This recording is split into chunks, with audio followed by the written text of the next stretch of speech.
అసెంబ్లీలో మేము అడిగినాం, ఈ ప్రభుత్వం వచ్చినాక నోటిఫికేషన్ ఇచ్చినాయన్ని, ఈ ప్రభుత్వం వచ్చినాక నోటిఫికేషన్ ఇచ్చిన ఉద్యోగాలు ఎన్ని అంటే 16,000 అని సభలో ప్రభుత్వమే సమాధానం ఇచ్చింది. అంటే ముఖ్యమంత్రి ఈ 60,000 చెప్పేటి అన్ని కాకి లెక్కలు, అవన్నీ బీఆర్ఎస్ ప్రభుత్వం ఇచ్చినవి అని ఇవాళ శాసనసభలో బీఆర్ఎస్ పార్టీ తేట తెల్లం చేసి కలిగింది. నిరుద్యోగుల పక్షాన బీఆర్ఎస్ పోరాడింది, ఈ ప్రభుత్వాన్ని నిలబెట్టింది.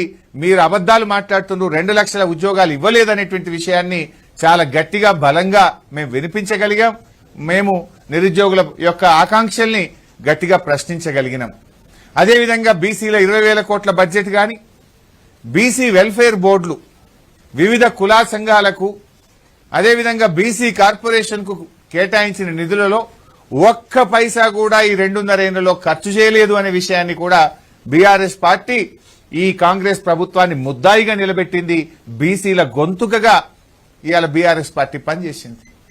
అదేవిధంగా దళితుల మీద కూడా రేవంత్ రెడ్డిది కపట ప్రేమ అని ఎస్సీ ఎస్టీ సప్లాన్ నిధుల ఖర్చు విషయంలో కూడా స్పష్టంగా బహిర్గతం చేసి ఎస్సీ కార్పొరేషన్ కు కేటాయించిన నిధుల ద్వారా 2.5 సంవత్సరాల్లో ఈ రాష్ట్రంలో ఒక్క దళితుడికి కూడా ₹1 ఇవ్వని వైనాన్ని కూడా బయటపెట్టి ఈ ప్రభుత్వాన్ని ముద్దాయిగా శాసనసభలో బీఆర్ఎస్ పార్టీ నిలబెట్టగలిగింది.